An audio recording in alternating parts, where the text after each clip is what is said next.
Okay, let's just jump right in. Have you ever had that feeling, that little flicker of a thought, where you wonder if what you're seeing around you right now is actually real? I mean, really real.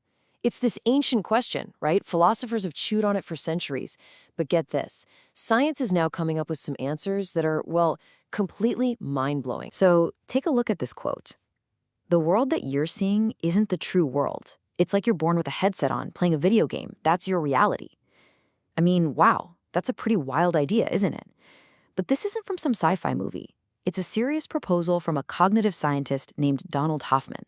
And his whole argument is that we are literally living inside a super sophisticated VR game, a game we've been plugged into since birth. So, let's really unpack this. Is our reality just one big grand illusion? Okay, so on one side, you've got the common sense view, right? What you see is what you get. My eyes, my ears, they show me the world exactly as it is. But Hoffman's headset theory flips that completely. It says, no, what you're seeing is a user interface. Think about the icons on your computer screen. You see a little folder icon. You click it.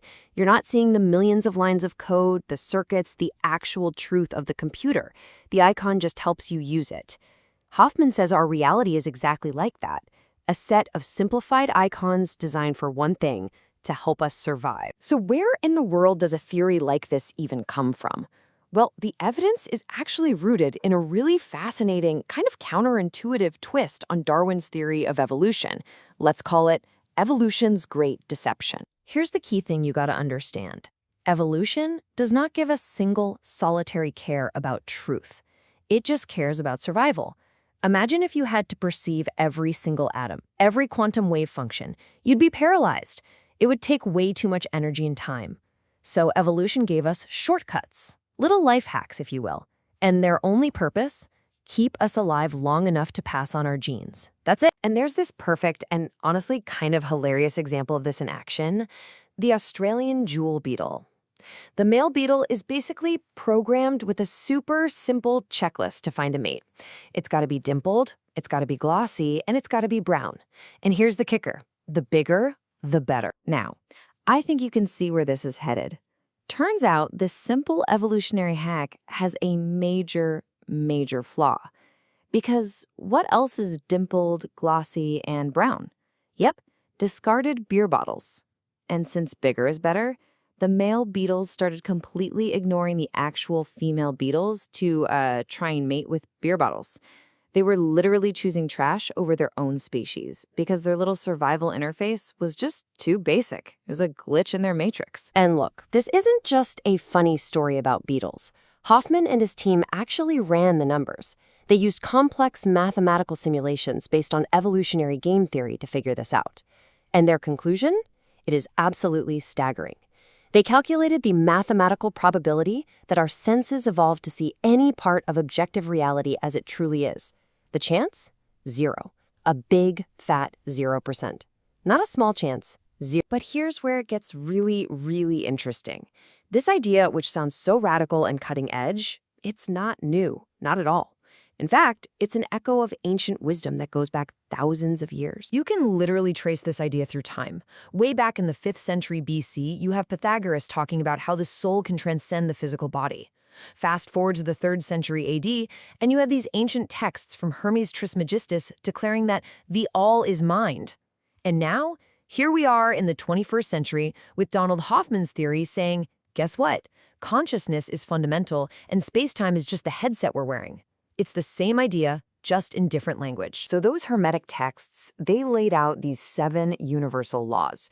And you could almost think of them as the universe's operating system or its source code. Look at the very first law, the law of mentalism. It states, flat out, the universe is mental.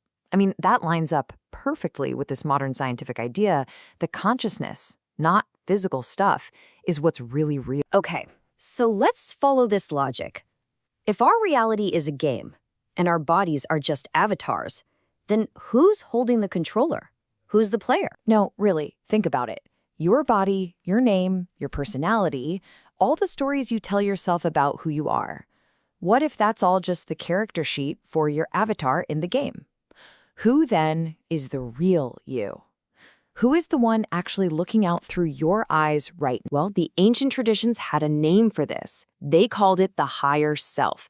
The ancient Greeks even had a word for it, the daemon. And no, that's not demon like in the movies. It meant a divine spirit, a guiding spark within you. That is the player. That is your true essence. It's the consciousness that's actually creating and experiencing this whole headset reality. And this leads to an idea that is just huge. It means that you and I, we're not actually separate. We're the same one consciousness, just looking at itself through two different headsets. We're different avatars in the same game, played by the same player. The universe is, in a very real sense, just exploring itself through all of our eyes. So, okay, this is all fascinating. But what do we do with it? Is it just some cool idea to think about? No way. This isn't just philosophy.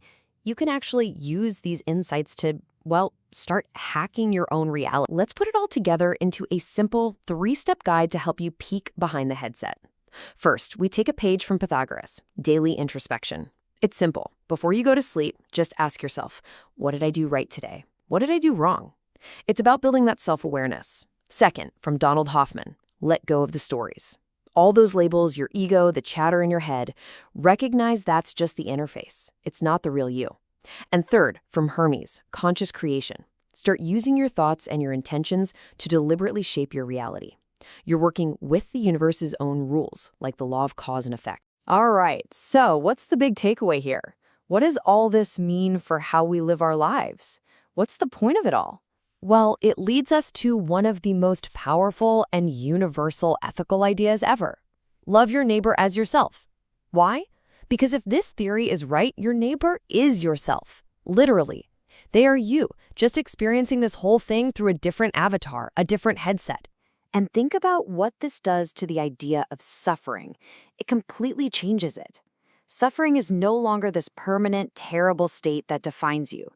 Instead, it becomes a signal within the game. You know, like when your health bar flashes red in a video game, it's an important signal. It's telling you something needs to change, something needs your attention. But it's not the ultimate reality of who you, the player, are. So that leaves us with one final and, I think, pretty powerful question. If we really are the consciousness behind it all, if we are the authors of this reality, then what story are we going to write next?